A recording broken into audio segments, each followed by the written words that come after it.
Okay, let's get started. Thank you again for being here. So, for those of you who are not a current Sora parent, Sora Schools is an online middle and high school working to equip students with essential skills for the future. At Sora, we recognize the profound impact parenting has on children's development. So, as educators of middle and high school students, we care deeply about the well being of our students and about setting them up for success and thriving as they enter into the real world. And we know that one of the most significant factors in that is the relationship they build with their parents who walk alongside them every step of the way. So, to help you do your job better as a parent, Sora Talks is our online event series for parents and educators to gain insights and actionable ideas and to connect with the global community of engaged parents and experts. So I just want to share a couple of slides. Here's a reminder just of the guidelines for participating today. Respect everyone. We all come from different families, different experiences, and so respect is our foundational guideline here. We have a post-meeting confidentiality one as well. So if discussing the meeting with others afterwards, please don't mention any names.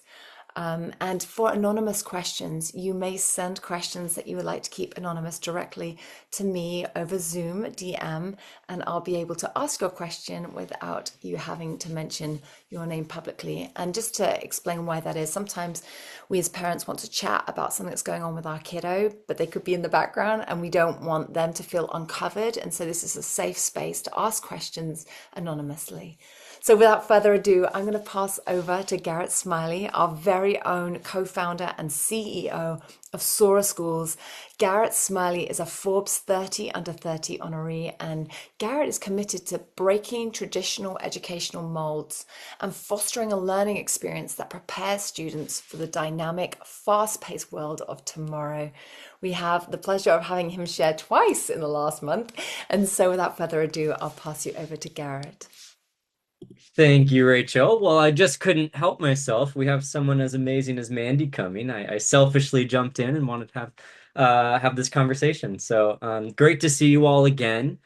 Before I introduce Mandy, I'll say these middle of the day sessions are a little smaller, so let's use that to our advantage. Everyone, let's get that chat going. Pop your questions in. Let's make this a little more interactive. But without further ado, we are joined by the spectacular Mandy Davis, who is a former school principal, so it was on the traditional side with a master's degree in education, and now she's a homeschool advocate and now author, I believe. Is this your first book, Mandy, the Homeschooling Bible? This was my second. Second, okay. Mhm. But really exciting book coming out April 7th. Pre-order on Amazon. It's a comprehensive guide into helping families rethink education, rest, and what learning is relevant in the modern world. So she spent many years inside the traditional school system, and now she speaks and writes about what families, what kids actually need to thrive, not what tradition dictates, but actually today what is necessary. So clarity over chaos, peace over pressure. I know she talks about and making sure education fits your real life. So besides that, you can follow along her content on I think all the socials at Home Built Education. So yeah, I'm excited to jump in. Thanks for joining us, Mandy. Oh, thank you so much. So I was hoping, Mandy, we could start with the most basic question about your journey.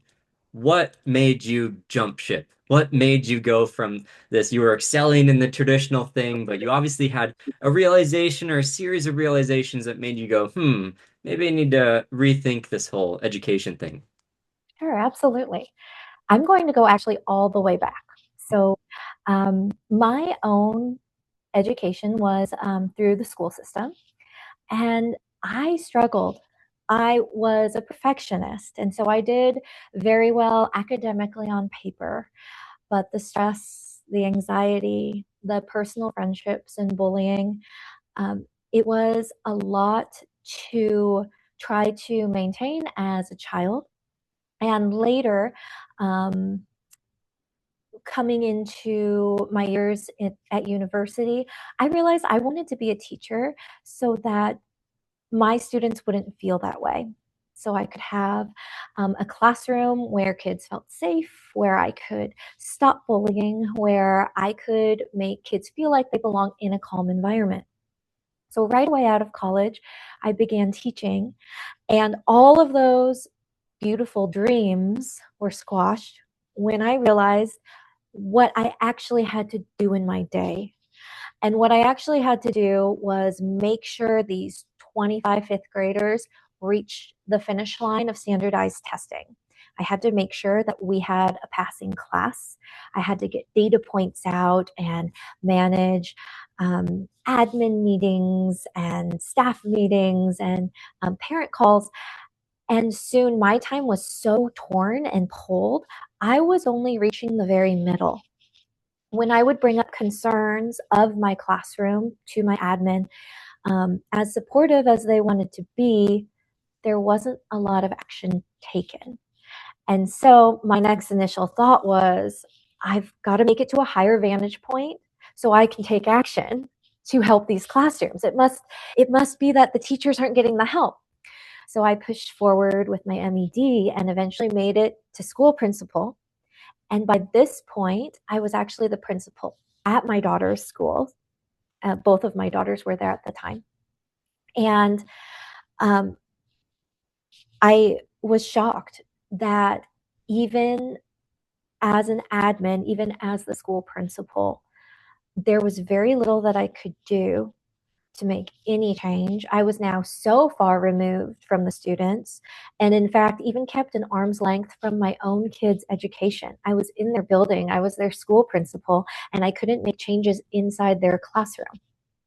And that for me was the line.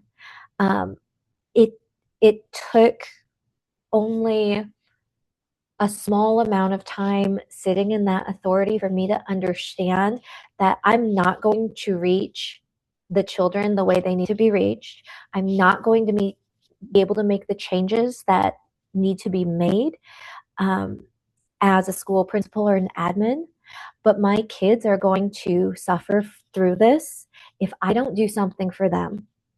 So I made the choice to leave, to pull my kids, and to do something that both my husband and I swore we'd never do and we would laugh about, and that is homeschool. I love that. Thank you for sharing.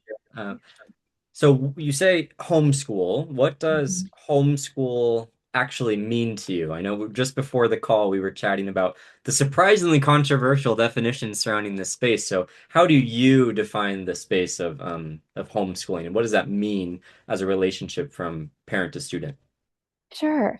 You know, I try to approach home education. The word school itself, can be taken in so many ways.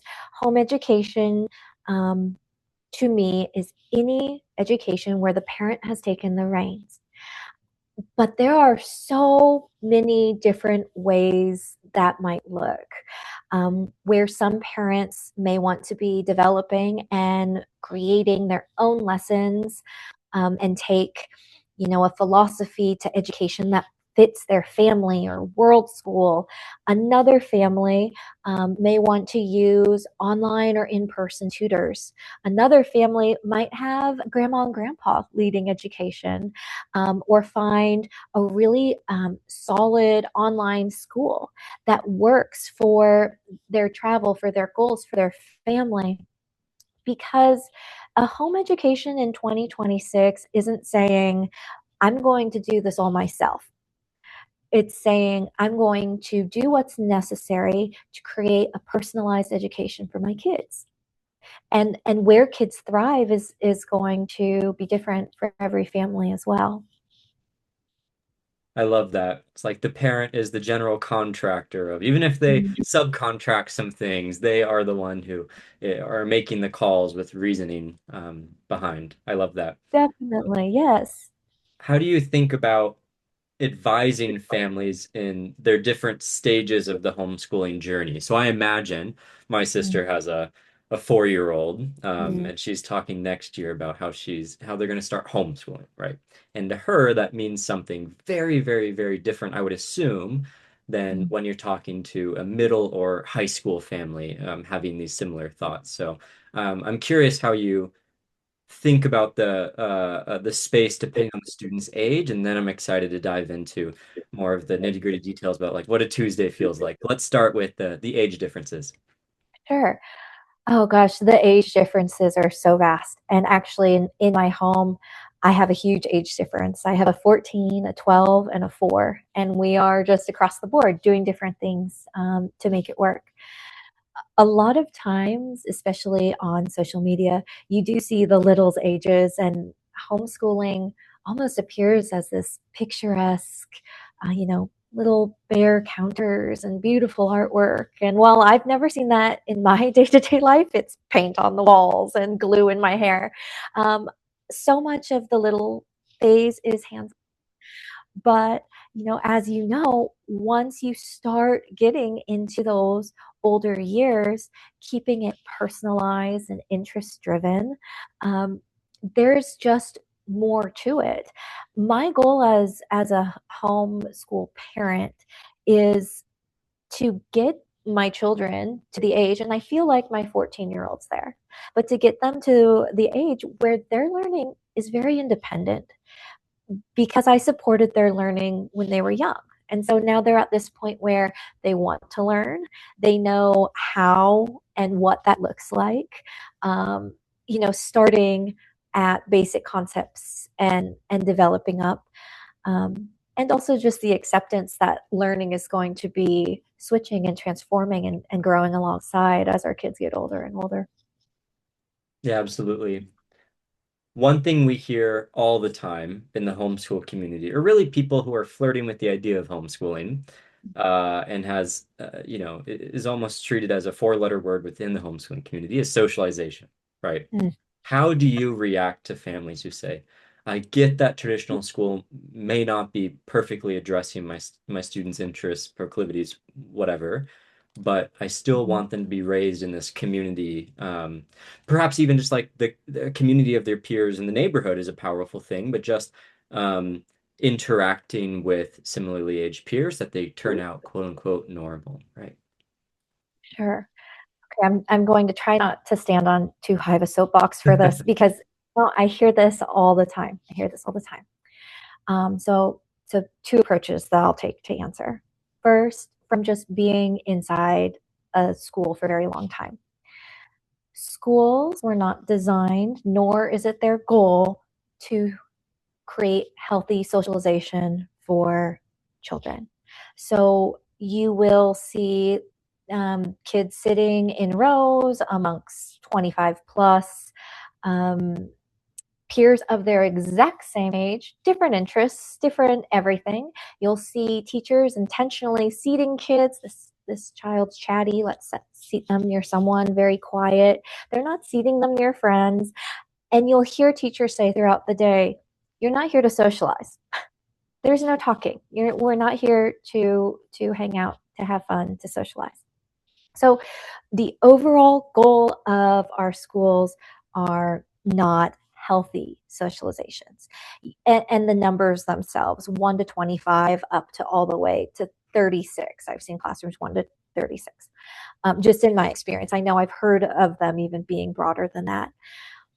There's not a great chance for both adult supervision and modeling of healthy socialization with those numbers alone. So, what happens is a very herd mentality where I'm now learning from my peers what healthy socialization is. And I personally feel very strongly that a big group of 8-year-olds teaching one another what healthy communication looks like is probably not our best avenue.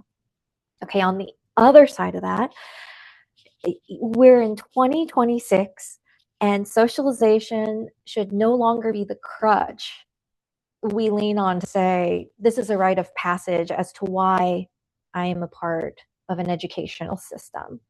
An educational system should be chosen for the education. Um, and of course, then not to disregard as a homeschool mom, my kids are schooling 2 to 4 hours, about 4 hours for my 14-year-old.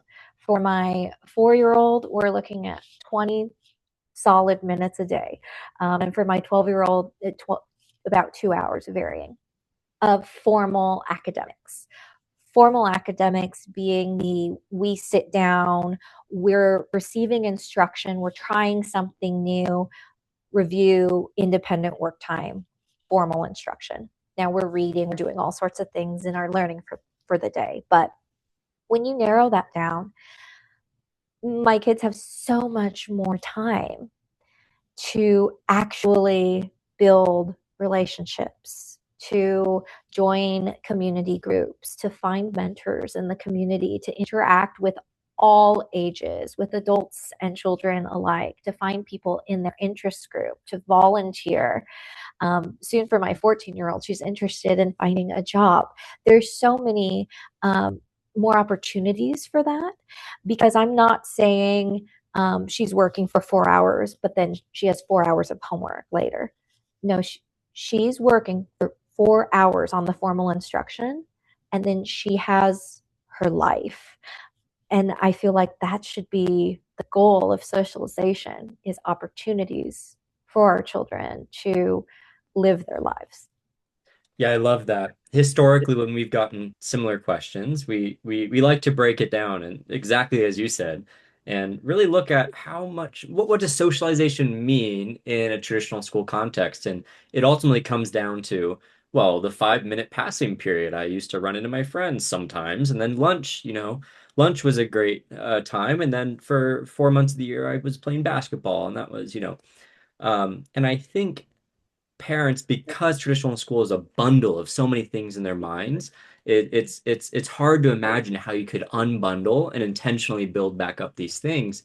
But I think in a context of Sora, that is an essential skill that our admissions team, hopefully all the Sora families here have had an experience with this. Like, how do you intentionally design your life so that the things that you value as a family and the things that you think your student needs, we are creating space for, and not just trusting that the black box of school will solve it, right? So I love that perspective.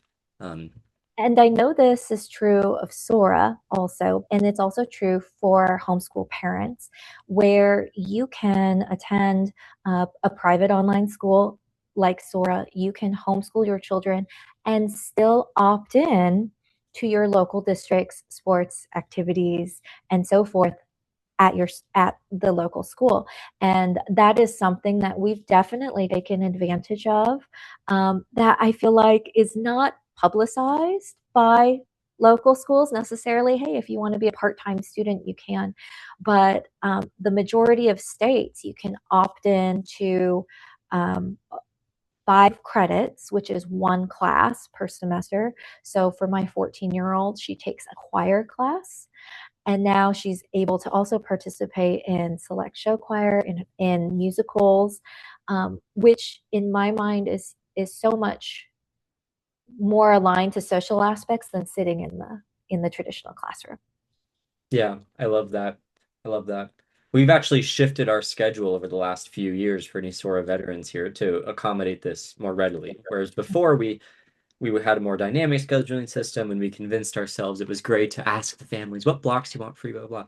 But instead, what we do more now is we say, here is when your synchronous classes are going to be happening, so that families can feel a lot more empowered to say, okay, I want to do that choir class, or I want to go do traveling soccer or whatever, right? I think it's a very, very exciting thing that at Sora in middle and high school, we know our parents will tell you it gets pretty challenging to ensure just academic coverage, let alone all the things that a national and global network like Sora can provide. But that connection to community is still something that is unbelievably important, and something we want to partner with parents in solving. So I love that notion of unbundling and thinking about the positive freedom that this grants you, not just everyone focuses on what you lose, right? Quote unquote.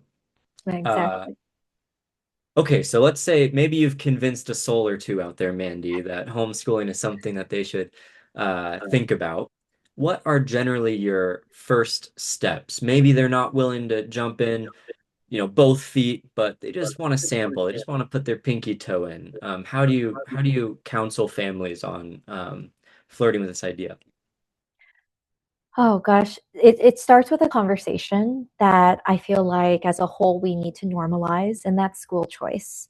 Um, it's not a regular parenting conversation yet, um, but we all have options, and considering what may be best for our kids is something that I know in our house we talk about year after year.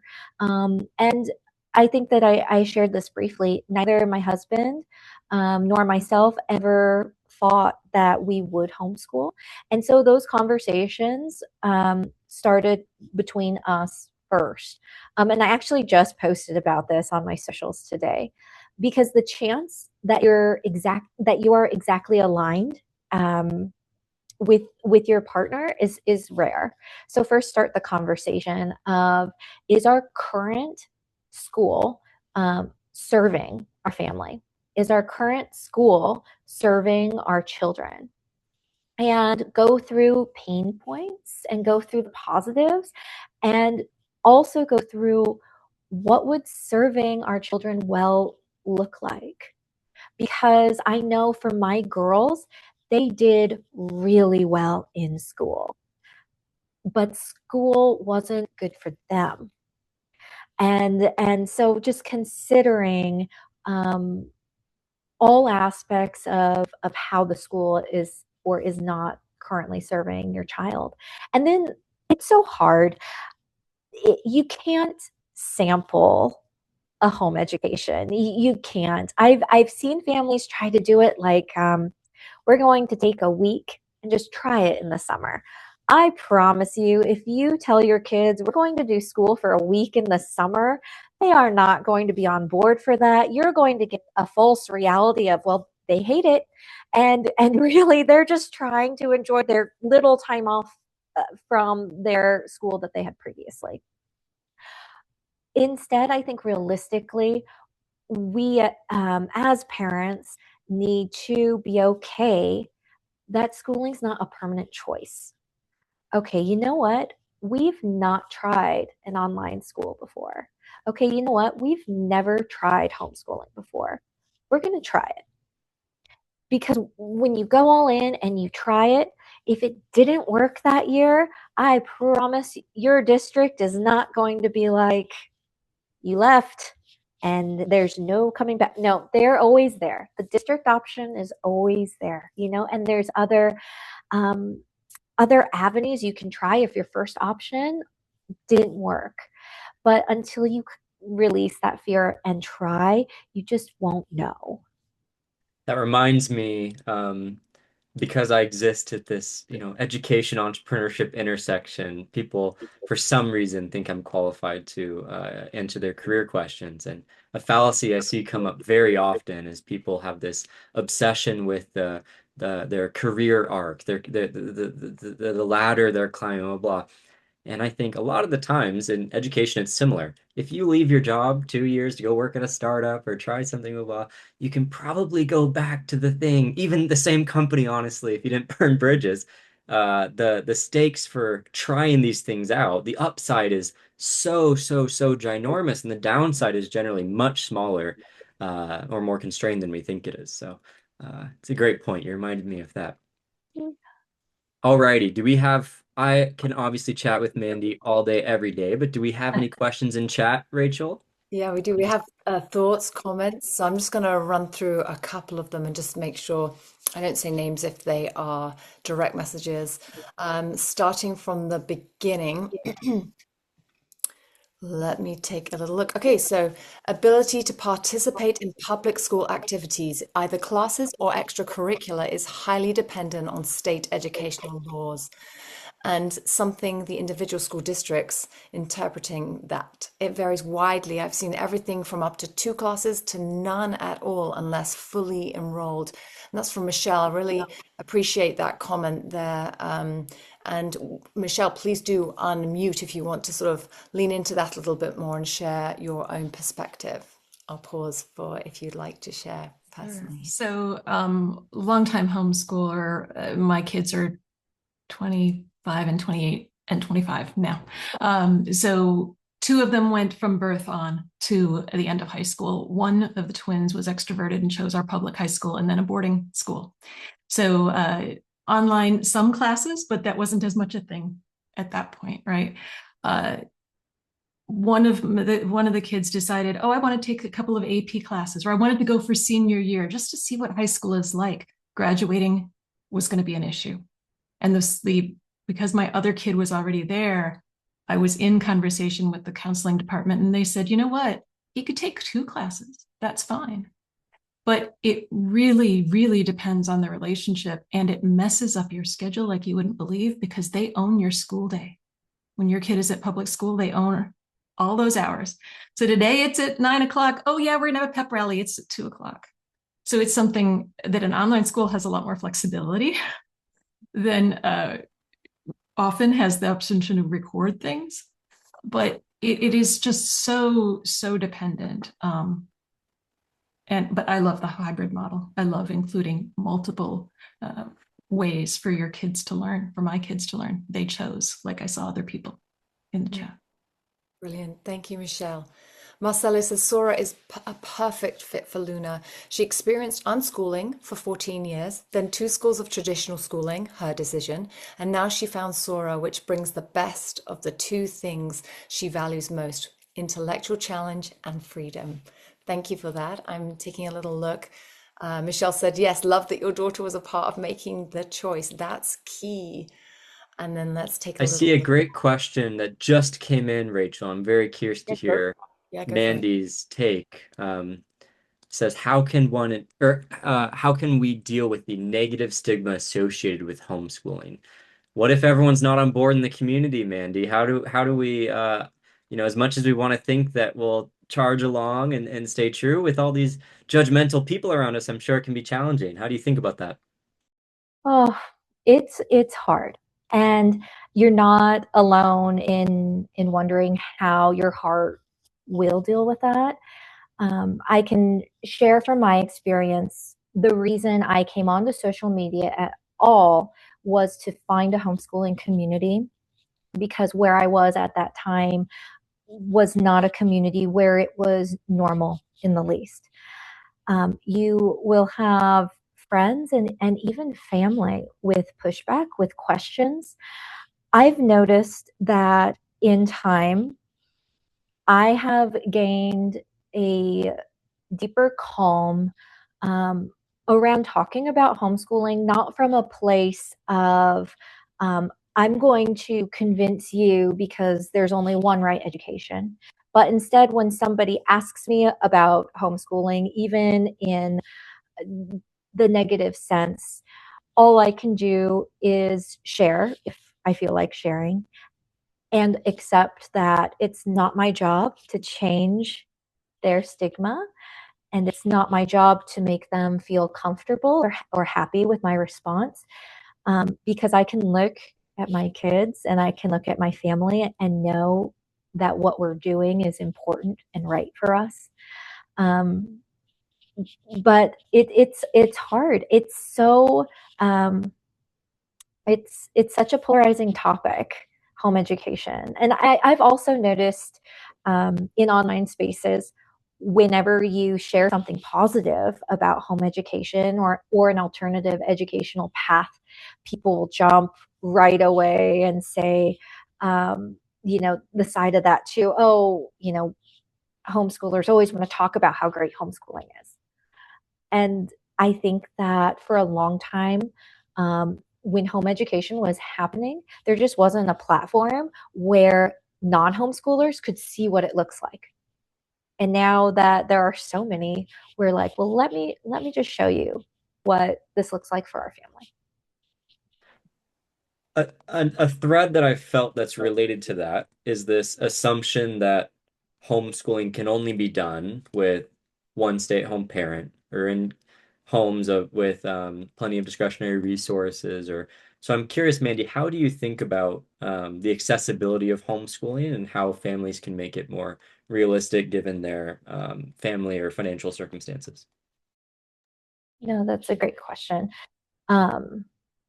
I I have been in so many different kinds of schools, and I don't want to rabbit hole your question too much. But there is a great variance right now happening when we look at what is an equitable education in schools today, when we look at desert schools, and when we look at resource availability funding in our schools. So when I think of homeschool resources and also the families who are homeschooling, first, we do have to recognize that there are families where homeschooling was not their choice. They came to this decision for health reasons, for needs, for their child's needs and situation. And so this wasn't a privileged choice. This was, we have to do this. Further from that, I have met and been so blessed to meet all walks of life homeschooling and seen so many different ways that families and single parents and grandparents are making a home education work. Not only are there more and more free resources and communities growing and developing year over year, because really home education and the options today look nothing like it did 10, 5, even 3 years ago. It just keeps getting better. But parents and the way that we are beginning to accept what an education can look like and who we can count on and how we can develop that in our home is shifting as well. So I know that, and I don't want to misquote, but I know that I read a stat recently on like, what is the average income? What is the income of home education families? And it's not what you would expect where it's this top tier level. It is families from all walks choosing better for their kids, choosing what works for their kids. It's like people say for young couples, if you wait for the perfect time to have kids, you'll never have kids. If you wait for the perfect time to experiment with your kid's education, you may never get there, right? You find a way, as they say. Oh no, exactly. So Mandy, how do you think about this is kind of the other elephant in the room when it comes to homeschooling, which perhaps the public is more and more aware that that this is a fallacy, but you do still hear remnants of it, which is how will my student get to college? Is my student going to be a happy alternative person with no, career prospects? And that's just like the bargain I'm making with choosing homeschooling. I just talk a little bit about the pathways into traditional higher ed. Sure. Um, so a home education, so long as you are starting through your state on the legal side, and you're making sure that you're meeting the state's needs, which I will note vary greatly state to state. A home education is not any roadblock to next steps being college, university, job, career. Now, when you reach the high school ages, again, because of that flexibility with homeschooling, not only could you hybrid, but you could also look to dual enroll to start college credits if that's something that your child was interested in. In addition to that, I was just on a panel talking to some of the Ivy League schools in college applications, actually for 2026, 2027. And how it's shifted and what they're looking for because SAT and ACT has changed so much. So where is the weight of admittance anymore? And it was so fascinating to me that the number one thread that every school shared was they're looking for an individual driven learner. And for me, that's what a home education instills early, is that we're choosing where the gaps in learning are. no matter how you educate your children, no matter their school choice, there's going to be gaps in education. We all have gaps. But in a system, those gaps are chosen for your child.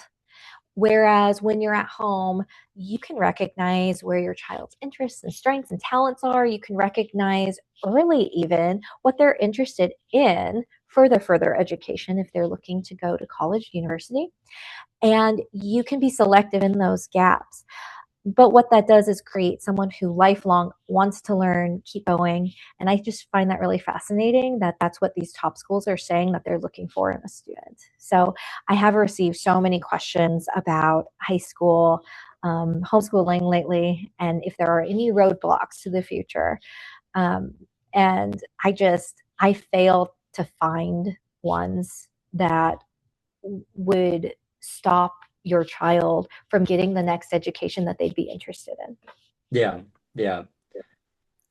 I think another aspect of this is something that catches headlines nowadays, which is grade inflation. It is very real in high school and university that grade inflation is happening. And what that means is admissions counselors are saying we don't really know how to read transcripts anymore from schools in which we don't have deep existing relationships and context, right? So the average public school, even with class ranking, is just not a signal. They read it, of course, and they care, but they're reading it to try to understand your kid less as a stamp of approval that they are in fact ready. So what they're indexing more toward are things like the portfolio your student has, and yes, the standardized tests and these other measures, which in no way necessitate attendance to a traditional public school or otherwise, right? So I think parents, no matter which educational pathway they choose, need to be thinking about what what proof does my student have to tell the story of who they are and what they're able to do, rather than what stamps of approval are we trying to get from a system, because that carries less weight than one would hope. Yeah. We have Alrighty. We have a couple of other really great questions in the chat, Garrett, and I would love to just voice them over. Sure. Marcelo said, Garrett and Mandy, what are your thoughts on AI tutors and how AI is impacting home education? I know we did a Sora Talks just recently on AI. I'd love to hear both of your thoughts on that. Thank you for that question, Marcelo. What do you think, Mandy? Sure. um, I am such an advocate for technology. I use technology daily. We are on technology now. I use an AI tutor myself to learn Korean. Um, as a parent, and I have very little in the house, I am very aware um, of what is being driven by AI and being careful as to what information we are outputting on AI. And I think for me, that's my firm line is is um, is AI helping me? How could AI help me without me giving AI information? I'm not for sharing photos of my children with AI. And I know that that can be done to edit photos or things like that, and in creative apps. So my thoughts on anything surrounding AI is just to approach it with care, especially with the littles, and making sure it's coming from a grounded resource. So I know that my kids have looked into Flexi before, which works as an AI tutor. It is Chat GPT backed, but run through CK through 12. And so there are a lot of parental restrictions where they cannot, what they ask, what they share, what they send is so limited. And what is fed back is limited. It's not ask me a question, I'm going to give you an answer. It's ask me a question, I'm going to ask you a question to see if you can make it further down the road. That's the only one that we've used. I wouldn't be against looking towards something else, if I found it in the future. But that's kind of where I am. How is AI impacting home education?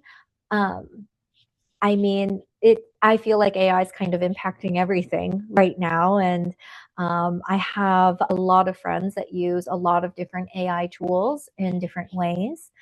Um, it's it's going okay. This is kind of a sidestep, Garrett. When I look at the school system is just this giant cruise liner. And when it tries to turn, it moves really slowly. And when I look at parents home educating their children, they're in these speedboats and they can be quite dynamic and quite quick. So whenever something happens, whenever there's a shift, whenever there's a new technology, we can decide very quickly, let's do it or let's not. And we can even change our mind today, but not tomorrow.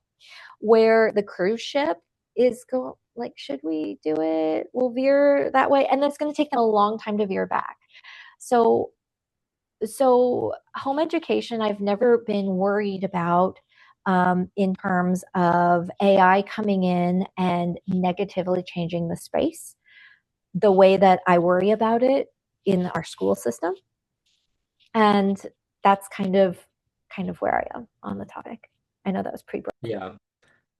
I would quickly say that I think we are a far ways away from fully delegating any sort of instruction to AI. There have been really high quality studies that have come out recently to show how students interact with AI versus human tutors, and generally they spend about 40% of the time and amount of effort when having even a highly qualified AI tutor versus a human. And I think that gets back to what we talk about at Sora all the time, which is education's fundamentally a motivation problem, which means it's a relationship, human, and support problem.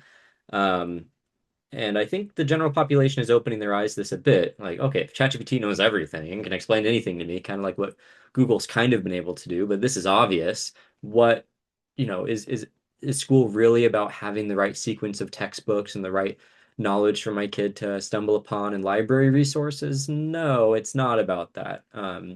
So I would say I love what it's doing to recenter human motivation, meaning at the center of education, and with that, technology can be incredibly powerful. But this idea of just like put students in front of a computer and watch them go, the research doesn't support that, and I think it is obvious why that's the case. Cool. We we have a comment, if I may, Garrett, unless you wanted Go to for continue. it. Lauren Golden has had a couple of really great comments in the chat. Going back to the topic on expense for homeschool, she said, I don't think homeschool has to be expensive, and some states are great and have great opportunities for scholarships. I do think it requires a certain bandwidth capacity for a parent to manage. I think that's the real difference parents are opting into with homeschooling. Lauren, you can unmute and expand upon that and ask a question if you so wish, or we could just volley off of that comment. Thanks, Rachel. I don't necessarily have a question, but hi, Mandy. We homeschooled not by choice, like most of the world after COVID. And I would just say my biggest mistake at the time was I was trying to do school at home. I didn't know what I would, I think a lot of parents, but we didn't send our kids back when they could have gone back. And that was something I had to really unlearn and figure out, like, okay, what do I want this to look like? And it really required us to step back. Our kids went back to school for about 2 years in the public school system, a great school. We were very lucky. I have a daughter who's very much like your kiddos, Mandy, who she thrived. She did great in the box. So our decision to start with Sora and start homeschooling, and I have two other kids, it was not necessarily an easy one because it was like she's doing well. But I really had to unpack some of my own childhood stuff, which is not totally different from yours, but not altogether similar either, which was that it was very performative. I knew what to do at school. I knew how to get good grades. I knew how to behave. And I could do all of those things. And then it really wasn't until adulthood that I realized, wow, all those things I was told to do my whole life didn't get me to where I wanted to be. And so it was really, my husband and I are both business owners. So it was really entrepreneurship for us that kind of changed the way we look at education. And so we've now been homeschooling for 3 years. I have two students at Sora now, and another one. And actually, I'm the one who moved from my phone to my computer because we were coming back from co-op, which very much fits in with today's topic. So we didn't do that excuse me, for the first 2 years. We were traveling full time for one of them. Um, but that's something this past year we're in a new town. We used to travel full time, and co-ops have sort of been our answer to the socialization question that you were discussing earlier in this call. And it really gives us the opportunity to do the other thing you discussed, Mandy, which is allowing them to pursue their interests. So we don't really rely on co-op for sort of our core curriculum or really like our main focus in our academics and the things that I think are important for my kids to learn. But it's a great opportunity for some of those extracurriculars, for lots of movement. We are a very extroverted, high energy family, and they have other activities they do, but being able to do that in co-op where they're seeing the same friends over and over again, they have the extra time sort of between classes to socialize and do all of those things has been really nice. So anyway, I don't necessarily have a question, but I was listening to your conversation. We live in Florida, so we have some great scholarship opportunities we've been able to learn about since being here, which has been fabulous. And yeah, I would say the bandwidth thing that has been the biggest change in my life. I used to run a seven-figure company, and I realized that I couldn't do both the way I had previously been doing them with all three of my kids home. So I had to very intentionally scale back my business because it became a capacity issue for me, and I got to make the decision of where do I want to put my time, and because of our own family personal things, that was the decision that I made. So I do think there's a capacity thing, but I agree with you that homeschooling absolutely does not have to be expensive. So that's more than any of you wanted to know about me. But Rachel, thanks for calling on me. Always a pleasure to hear from you guys. Just a little time check. We have 10 minutes. Garrett, I would love to continue this conversation with you and Mandy. Does anyone else want to unmute and just ask a question or two before we start to bring this plane into land? Questions have been brilliant so far. Really enjoying this conversation. There is no silly question. There's no too big question. There is no too small of a question. While they're thinking, I'll throw a super easy one for you, Mandy, which is I first was going to phrase this as how do you know homeschool's working as a parent? Let's say you're doing it. How do I know it's working? But I think I'll broaden it a bit and say, regardless of what school or homeschool or whatever families choose, how would you judge success? I know traditional school, it's like, okay, if the test scores are looking good, I can, traditionally I can just trust that good things are in their future. I think we would all agree that that's overly simplistic. So how do you advise families to kind of take account of their kids' overall well-being and success in whatever educational path they've chosen? We are so happy. We are happy and we are peaceful. And my evenings are filled with all of the kids wanting to do these activities that are so learning focused without me asking them because they just love them and they're happy to do them. They want to write, they want to draw, they want to craft. Success for me just looks so much like a happy home. And on the broad scale of their education, we've been blessed with this huge age gap where we can teach each other things. And I take a very dynamic approach where I'm not sitting down and testing knowledge every day. I'm not asking, okay, spelling bee time, sit down. Did you learn these words?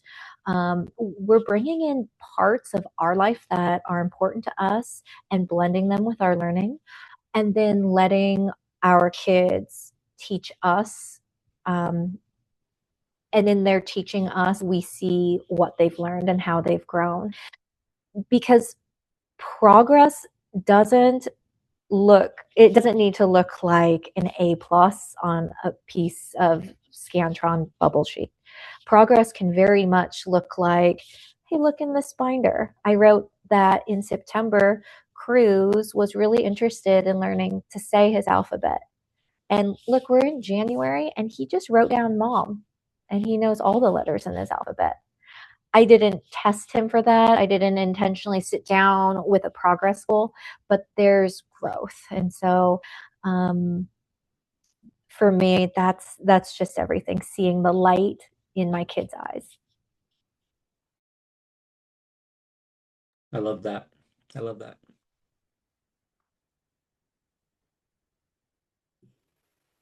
Alrighty, who wants to stump Mandy? Last questions. Come on, give her a hard one. No one has utilized the anonymous question, so I don't know what that says. This is the first Sora Talks where we haven't had one. Everyone's feeling very Very safe space. This vulnerable, and yeah. is awesome.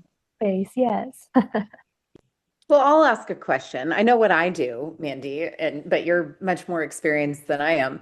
What, and I'll preface this by saying I'm a lady who loves routines. I love, even if it's not a daily routine, but like a weekly flow, a monthly, I like that. So sickness, I feel like is an easier dodge, but how do you approach a day where either you or one of your kiddos is like, it's just an off day? I'll paint the scene for you. It's breakfast. We're melting down. You thought you were doing one thing. None of us know what this is like, right, as parents. How do you tend to approach that? Oh, that's a great question. And also, Lauren, when you were sharing your introduction, I feel like we're very similar because I am very routine oriented as well. And in fact, walked into homeschooling as though it was a classroom. I still remember my home was color coded by the hour as to what I was going to do. And within 30 minutes, I'm like, I'm failing. This is done. Yep. This is so bad. How am I already off? I'm scribbling out. So I get that 100%. So off days for us, I mean, we just take the day.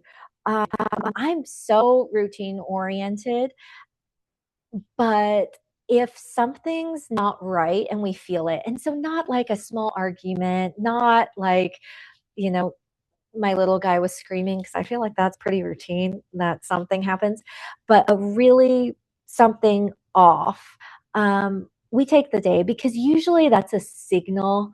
A behavior is a signal that something's not right, something's overwhelmed, I need something else. So I just take the time to figure out what's going on, what caused this off day. And that doesn't mean that we don't do any learning that day. We just might need to do it in the afternoon instead of the morning. I know I had a parent ask me once, but if you give the kids an off day and you let them, okay, we're just going to go to the park today, then don't they kind of manipulate that often? Like, oh, mom, we're having an off day. But I haven't seen that happen. And I feel like in home education, we don't, because of the routine and structure that's there. We're always at the park or doing something. Sometimes just flipping our comfortable routine a little bit is enough to kind of reset the whole day. Thank you. Well, I know we're getting the landing gears coming down to use your analogy, Rachel. So, Mandy, this book's coming out soon. Could you all tell everyone a little bit more about the topics covered and where they can pre-order? I think the answer is Amazon, but maybe the topics you're aiming to address there. Oh gosh, this book has been such a labor of love. The Homeschool Bible and the Homeschool Bible Planner.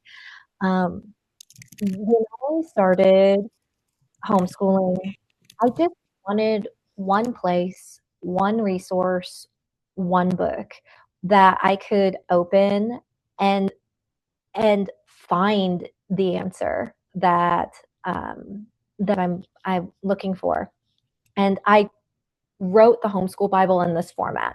It walks you through everything from legal considerations all the way to what we were talking about in graduating high school and looking at next steps. It has a glossary of all the terms that, as someone brand new to home education, you might say, someone just said loop schedule. What is a loop schedule? And it's a resource that I think is just so beautiful and is truly made for you to come back to again and again. And I intentionally wanted this book to just be this beautiful, beautifully bound book that you leave out because you might need it at random parts of your day, whether that's for inspiration, encouragement, or to find an answer that you're looking for. The homeschool planner pairs with that and lets parents walk through and fill it out. And this is not in any way, here's my vision of how you should homeschool. Here's the mission that I think homeschooling is. This is all about, let's think about this in terms of your family, and these books are going to help you make your mission and your vision. Wonderful. I was on Amazon trying to find the link for you, but if you have that, Mandy, pop it in the chat for us. I'm sure I'm many of just us. pull that up right now. Fantastic. Wonderful. Well, and as we are, I'm using the analogy of a plane again. I don't know why that's happening today, but we just want to thank you, Garrett and Mandy. Wow, what an incredible session. I want to thank all of you that turned up here in the Zoom room, but also those that are watching in our recording.